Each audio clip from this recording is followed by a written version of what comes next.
എല്ലാവർക്കും എൻ്റെ പുതിയ വ്ളോഗിലേക്ക് സ്വാഗതം. ഇന്ന് ഞാൻ നിങ്ങളായിട്ട് ഷെയർ ചെയ്യുന്നത് എൻ്റെ മോളിൽ കുറച്ച് ക്ലീനിങ് ആണ്. മുകളിൽ 2 റൂമും ഒരു ഹോളും ബാൽക്കണിയും 2 റൂമിനും പ്രത്യേകം ഓപ്പൺ ടെറസുമാണ് ഉള്ളത്. അപ്പോൾ അതിൻ്റെ ഒരു വീഡിയോ ഞാൻ ഇതിനു മുന്നേ ഈ ചാനലിൽ അപ്ലോഡ് ചെയ്തിരുന്നു, പകുതി ഹോം ടൂർ എന്ന് പറഞ്ഞിട്ട്. അതുകൊണ്ട് ഞാൻ ഇതിൻ്റെ ഡീറ്റെയിൽ ആയിട്ട് ഒന്നും കാണിക്കുന്നില്ല. അപ്പോൾ ഞാൻ എൻ്റെ വീഡിയോ നിങ്ങളുമായിട്ട് ഷെയർ ചെയ്യുകയാണ്. നിങ്ങളെല്ലാവരും കാണുമെന്ന പ്രതീക്ഷയിൽ. പിന്നെ നിങ്ങളെല്ലാവരും സുഖമായിട്ടിരിക്കുന്നു എന്ന് വിചാരിക്കുന്നു. ഞങ്ങൾക്കും കുഴപ്പമൊന്നുമില്ല, സുഖമായിട്ടിരിക്കുന്നു. ഇതാണ് ഒരു റൂം. ഇത് മോൻ്റെ റൂമാണ്. പിന്നെ അതിൻ്റെ ഓപ്പോസിറ്റ് തന്നെ വേറൊരു റൂമുണ്ട്. അതിപ്പോൾ തൽക്കാലം ആരും ഉപയോഗിക്കണമെന്നില്ല. അതിങ്ങനെ സാധനങ്ങളൊക്കെ വെച്ചിരിക്കുകയാണ്. 2 റൂമിലും ബാത്റൂം അറ്റാച്ച്ഡായിട്ട് അങ്ങനെയാണ്. മോൻ വരുമ്പോൾ മാത്രം ആ റൂമിൽ ഉപയോഗിക്കും. പിന്നെ ഇതിൻ്റെ ഷെൽഫിന് ഇനി ഡോറും കൂടി വെക്കാനുണ്ട്. അപ്പോൾ ഇതൊക്കെയാണ് മുകളിലുള്ളത്. പിന്നെ 2 റൂമിൻ്റെയും ഓപ്പൺ ടെറസാണ്. അത് ഇങ്ങനെ താഴെ ടൈലൊക്കെ ഇട്ടിട്ട് മുകളിലേക്ക് ഇരുമ്പിൻ്റെ കോണി വെച്ചിട്ടുണ്ട്. അതിൻ്റെ മുകളിലും ഷീറ്റ് ഇട്ടിട്ടുണ്ട് കേട്ടോ. അപ്പോൾ മുകളിലേക്ക് കയറിയിട്ട് ഇപ്പോൾ 1 മാസത്തോളമായി. അമ്മയ്ക്ക് അത്ര ദിവസം ഉണ്ടായിരുന്നതുകൊണ്ട് തന്നെ ഞാൻ മുകളിലേക്ക് വരാറില്ല. അവിടെ ക്ലീൻ ചെയ്തിട്ട് കുറച്ച് ദിവസമൊക്കെ ആയി. അതിൻ്റേതായ ബുദ്ധിമുട്ടൊക്കെ ഉണ്ട്. ഇനിയും എല്ലാം കാറ്റൊക്കെ വീശിയിട്ട് ആകെ ടെറസൊക്കെ വൃത്തികേടായിട്ടാണ് കിടക്കുന്നത്. അപ്പോൾ കുറച്ച് നേരം ഇവിടെ പണി ഉണ്ടാവും. അപ്പോൾ മുകളിൽ നിന്നുള്ളൊരു വ്യൂ ആണ് ഞാനിപ്പോൾ ഈ കാണിച്ചത്. കറിവേപ്പിലൊക്കെ താഴെ നിന്ന് തന്നെ പൊട്ടിക്കാം കേട്ടോ. ടെറസിൻ്റെ മുകളിലായി സുഖമായിട്ട് പൊട്ടിക്കാം. പിന്നെ ഇത് മറ്റേ റൂമിൻ്റെ ഓപ്പൺ ടെറസാണ്. അവിടെയും ഇതേപോലെ തന്നെ ടൈല് ഇട്ടിട്ടുണ്ട്. ഇവിടെയും ഉണ്ട് ഒരു കറിവേപ്പിൻ്റെ മരവും പേരയുടെ മരവുമൊക്കെ. കറിവേപ്പില താഴെ നിന്ന് പൊട്ടിക്കുന്നേക്കാളും സുഖമായിട്ട് മേലെ നിന്ന് പൊട്ടിക്കാം. പിന്നെ ഇത് സൂര്യൻ ഇങ്ങനെ അസ്തമിച്ച് വരുന്നേ ഉള്ളൂ. നല്ല വെയിലാണ് കേട്ടോ. ടെറസിൻ്റെ മുകളിലൊക്കെ നിൽക്കുമ്പോൾ നല്ല ചൂടുമുണ്ട്. അപ്പോൾ ഞാൻ ആദ്യം തന്നെ ആവശ്യമില്ലാത്ത കുറച്ച് സാധനങ്ങളൊക്കെ ഭയങ്കര ആവശ്യത്തോടെയാണ് ഒക്കെ എടുത്ത് പുറത്തേക്ക് ഇട്ട് എല്ലാം പെട്ടെന്ന് ശരിയായി ക്ലീൻ ചെയ്ത് അടിച്ച് തുടച്ച് മാറാലൊക്കെ തട്ടിയിട്ട് പോകാമെന്ന് വിചാരിച്ച് തുടങ്ങിയപ്പോഴാണ് മനസ്സിലായി കുറച്ച് അധികം നേരം ഇവിടെ ചിലവാക്കേണ്ടി വന്നു എന്നുള്ളത്. അപ്പോൾ മാറാലൊക്കെ തട്ടി പിന്നെ വേണ്ടാത്ത സാധനങ്ങളൊക്കെ താഴേക്ക് എത്തിക്കണമായിരുന്നു. അപ്പോൾ അതിൽ മോളുടെ ഒരു ബൊമ്മക്കുട്ടി പോലത്തെ ഒരു ബാഗ് ഉണ്ട്. അത് അവൾ കളയാൻ സമ്മതിച്ചില്ല. ഒന്നും അങ്ങനെ കളയാൻ സമ്മതിക്കില്ല, എല്ലാം സൂക്ഷിച്ച് വയ്ക്കും. അപ്പോൾ അത് ഞാൻ വീണ്ടും അവിടെ തന്നെ കൊണ്ടുപോയി വെച്ചു. എന്തിനാ അതെടുത്ത് വയ്ക്കുന്നത് അവൾക്കൊരില്ല, ഉപയോഗമൊന്നുമില്ല, വെറുതെ കാലാകാലമായിട്ട് ആ റൂമിലിരിക്കുന്ന സംഭവങ്ങളാണ് ഒക്കെ. അപ്പോൾ അതൊക്കെ ആണ് വിശേഷങ്ങൾ. അപ്പോൾ 2 റൂമിലും മാറാല തട്ടിയിട്ട് ഞാൻ ബാത്റൂമിലേക്കൊന്നും കയറുന്നില്ല. ആരും ഉപയോഗിക്കാറൊന്നുമില്ല. ഞാൻ ശിവരാത്രിയുടെ മുന്നേ എല്ലാം കഴുകിയിട്ടതാണ്. അതുകൊണ്ട് ഇപ്പോൾ ഞാനിനി അതിലേക്കൊന്നും മെനക്കെടില്ല. നേരെ സന്ധ്യ ആവാറായിരുന്നു. അപ്പോൾ ഇനി വിളക്കൊക്കെ വെക്കാനും ഉണ്ട്. ഞാൻ അതുകൊണ്ട് ആ ഭാഗമൊന്നും ഞാനിപ്പോൾ തൊടുന്നില്ല.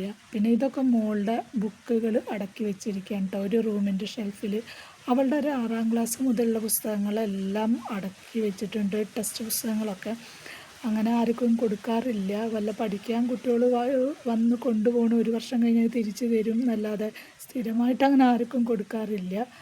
വല്ല ട്യൂഷൻ ക്ലാസ്സിലെ കുട്ടികളൊക്കെ 1 വർഷത്തേക്ക് തരുമോ എന്നൊക്കെ ചോദിക്കും. അങ്ങനെ ട്യൂഷൻ ക്ലാസ് ഇവിടെ അടുത്തുള്ളതുകൊണ്ട് ഇവളുടെ താഴെ പഠിക്കുന്ന കുട്ടികളൊക്കെ ചേച്ചി ആ പുസ്തകം തരുമോ, ചില കുട്ടികൾ പുസ്തകം വാങ്ങിക്കില്ലല്ലോ, അപ്പോൾ തരുമോ എന്ന് ചോദിക്കും. അങ്ങനെ കൊടുക്കും. അത് കഴിഞ്ഞാൽ അവരുടെ ആ 1 വർഷം കഴിഞ്ഞാൽ തിരിച്ചിങ്ങോട്ട് തരും ചെയ്യും. അപ്പോൾ മോള് വീണ്ടും അത് സൂക്ഷിച്ച് വയ്ക്കും. എന്തെങ്കിലുമൊക്കെ ഒരു ആവശ്യം വരുമ്പോൾ അതിൽ നോക്കാമല്ലോ എന്ന് വിചാരിച്ചിട്ടാണ് ആർക്കും അത് കൊടുക്കാത്തത്. അങ്ങനെയാണ് അവൾ ചെയ്യാറുള്ളത് കേട്ടോ. പിന്നെ ഞാൻ എല്ലാ ബാൽക്കണിൻ്റെയും എല്ലായിടത്തെയും ഒന്ന് മാറാല തട്ടി. അത്യാവശ്യം നല്ല മാറാലയും വൃത്തികേടും കാറ്റും പൊടിയും ഒക്കെ ഉണ്ടായിരുന്നു കേട്ടോ. അപ്പോൾ അതും അങ്ങോട്ട് ക്ലീൻ ചെയ്യുക എന്നുള്ള കുറേ ദിവസമായി മാറ്റി വയ്ക്കുന്നു. ഇനി മാറ്റി വെച്ചാൽ ശരിയാവില്ല. അപ്പോൾ അതങ്ങോട്ട് രണ്ടും കൽപ്പിച്ച് അങ്ങോട്ട് തുടങ്ങി. എനിക്ക് ഏറ്റവും ഇഷ്ടമില്ലാത്തൊരു വീട്ടുജോലി ആണ് ഈ ക്ലീനിങ് എന്ന് പറയുന്നത് കേട്ടോ.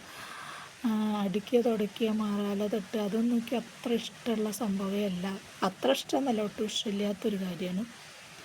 പിന്നെ ചെയ്തല്ലേ പറ്റൂ, ചെയ്യാതിരിക്കാനും പറ്റില്ലല്ലോ എന്ന് വിചാരിച്ചിട്ട് അത് ചെയ്യും. 2 ആഴ്ച കൂടുമ്പോഴൊക്കെ ഞാൻ മുകളിലൊക്കെ ഒന്ന് വൃത്തിയാക്കാൻ വരാറുള്ളൂ. ഇപ്രാവശ്യം മാത്രം ഒന്ന് ലേറ്റായി. അപ്പോൾ മോളുടെ വേണ്ട സാധനങ്ങളൊക്കെ എടുത്തു. ഇതൊക്കെ അവളുടെ ഓരോരോ സാധനങ്ങളാക്കി വെച്ച ബോക്സുകളാണ് കേട്ടോ. അതിൽ കുറേ അൽക്ക് കൊളുത്ത് സാധനങ്ങളുണ്ട്. എന്താണെന്ന് ഞാൻ തുറന്ന് നോക്കാറ് പോലും ഇല്ല. എന്തൊക്കെയോ ഉണ്ട് കുറേ സാധനങ്ങൾ. അവളുടെ ചിലപ്പോൾ പൊട്ടിയ വള വരെ സേവ് ചെയ്ത് വെക്കും. അങ്ങനെ ഒരു സ്വഭാവമുണ്ട്. അപ്പോൾ അതൊക്കെയാണ് അതിലുള്ളത്. പിന്നെ ഇത് ഞാൻ മുന്നത്തെ മാറാലത്തോട്ടിയുടെ പൊട്ടിയ ഒരു ഭാഗമാണ് കേട്ടോ. അപ്പോൾ അത് നല്ല ഉപകാരമാണ്. ജനലും വാതിലും ഒക്കെ മാറാലടിക്കാൻ വേണ്ടിയിട്ട് നല്ല മൂർച്ച ഉള്ളത് കൊണ്ട് നന്നായിട്ട് പോകും. പിന്നെ ജനലിൻ്റെ കമ്പിയുടെ ഉള്ളിൽ കൂടെയൊക്കെ അതിന് കയറാൻ കഴിയുകൊണ്ട് നല്ല വൃത്തിയാവും കേട്ടോ. അത് കളയാതെ വെച്ചത് ഇപ്പോൾ വളരെ ഉപകാരപ്പെട്ടു. പിന്നെ ഈ ചാരുപടിയുടെ ഓരോ കള്ളിയുടെ ഇടയിൽ കൂടെയൊക്കെ നമുക്ക് സുഖമായിട്ട് എടുത്ത് മാറാലൊക്കെ തട്ടാം. പിന്നെ മോൻ്റെ റൂമിലത്തെ ജനലിൻ്റെ മാറാലയും ഒക്കെ തട്ടി. മോൻ്റെ റൂമിലൊരു പഴയ അലമാര കിടക്കുന്നുണ്ട്. ഇതിലെൻ്റെ സാരി, മോളുടെ പട്ടുപാവാട, അങ്ങനെ ഡെയിലി ആവശ്യമില്ലാത്ത കുറച്ച് തുണികളൊക്കെ ഇതിലാണ് കൊണ്ടുവന്ന് വെച്ചിട്ടുള്ളത് കേട്ടോ. പിന്നെ ഞാൻ ഫാനും ഒക്കെ ഒന്ന് തട്ടി വൃത്തിയാക്കി. അപ്പോൾ മോള് പറയുന്നുണ്ട് ഇപ്പം ചെയ്യേണ്ട ഒരു പരീക്ഷയും കൂടി ഉള്ളൂ, അത് കഴിഞ്ഞാൽ ഞാനും കൂടി കൂടാന്ന്. പിന്നെ ഇങ്ങനെ നീട്ടി വെക്കേണ്ട, കുറേ ആയി ഇത് ചെയ്യുക. അപ്പോൾ ഞാനതങ്ങോട്ട് ചെയ്തു. പിന്നെ ഈ ബെഡൊന്നും ഉപയോഗമില്ല. ബെഡ് പുതിയതാണ്, ഷീറ്റ് പഴതാണ്. അപ്പോൾ അതൊന്ന് ഈ ബെഡൊക്കെ ഒന്ന് മൂടിയിടുന്നല്ലാതെ പുതിയ ഷീറ്റൊന്നും വിരിക്കാറൊന്നുമില്ല കേട്ടോ. ഇതിടയ്ക്കൊന്ന് എടുത്ത് കഴുകും, പിന്നെ അതന്നെ കൊണ്ടുവന്ന് വിരിക്കും. അങ്ങനെ തന്നെയാണ് മോൻ്റെ റൂമിലും. മോനുള്ളപ്പോൾ മാത്രമേ നല്ല ഷീറ്റൊക്കെ വിരിക്കുള്ളൂ. ഇല്ലെങ്കിൽ പഴയൊരു ഷീറ്റ് അതുമ്പിൽ വിരിച്ചിടുക, അവൻ വരുമ്പോൾ അത് മാറ്റിയിടുക, അത്രയേ ഉള്ളൂ.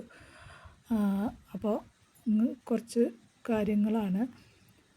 പിന്നെ ഞാൻ ഒന്ന് തുടയ്ക്കാനും ഒന്ന് അടിക്കാനും ബാക്കി ഒക്കെ ഒന്ന് ഒതുക്കി. വേണ്ടാത്ത സാധനങ്ങളൊക്കെ താഴെ എത്തിച്ചു. പിന്നെ മാറാലൊക്കെ തട്ടലും ഷീറ്റ് ഒക്കെ വിരിച്ചിടലും അങ്ങനത്തെ ഒക്കെ കഴിഞ്ഞ് ഒന്ന് അടിച്ച് വാരി തുടച്ചിടണം. ഏകദേശം സന്ധ്യ ആയി തുടങ്ങി. അപ്പോൾ ഇപ്പം മോളുടെ പരീക്ഷയൊക്കെ കഴിഞ്ഞ് അവൾ ഫ്രീ ആയി. ഇത് 2 ദിവസം മുന്നേ എടുത്ത വീഡിയോ ആയിരുന്നു. അവൾക്ക് ലാസ്റ്റ് പരീക്ഷയുടെ മുന്നത്തെ ദിവസമാണ്. അവൾക്ക് മാത്സും കൂടി ലാസ്റ്റ് പരീക്ഷയായിട്ടുണ്ടായിരുന്നു. അതും കൂടി കഴിഞ്ഞപ്പോൾ പരീക്ഷ കഴിഞ്ഞു. ഇപ്പോൾ മോൾ ഫ്രീ ആയിട്ടാണ് ഇരിക്കുന്നത്. അപ്പോൾ ഇനിയിപ്പോൾ കുറച്ച് ദിവസം ഇരിക്കട്ടെ. ഇനി അവളും കൂടി ഒരു ഹെൽപ്പിന് ഉണ്ടാവും. അവൾക്കും കുറച്ച് കാര്യങ്ങളൊക്കെ പറഞ്ഞ് പഠിപ്പിക്കാനുള്ളൊക്കെ ഒരു സമയമായി. എന്നും പഠിപ്പ് മാത്രമായി പോരല്ലോ. കിച്ചണിലെ കുറച്ച് കാര്യങ്ങളൊക്കെ അവളായിട്ടും ഒന്ന് പഠിപ്പിച്ച് കൊടുക്കണത്, നമ്മളൊക്കെ എന്തെങ്കിലും ഒരു അസുഖമൊക്കെ ഉള്ളപ്പോൾ ഒന്ന് കിടക്കുമ്പോഴൊക്കെ അവളും ഹെൽപ്പിനുള്ളത് നല്ലതല്ലേ.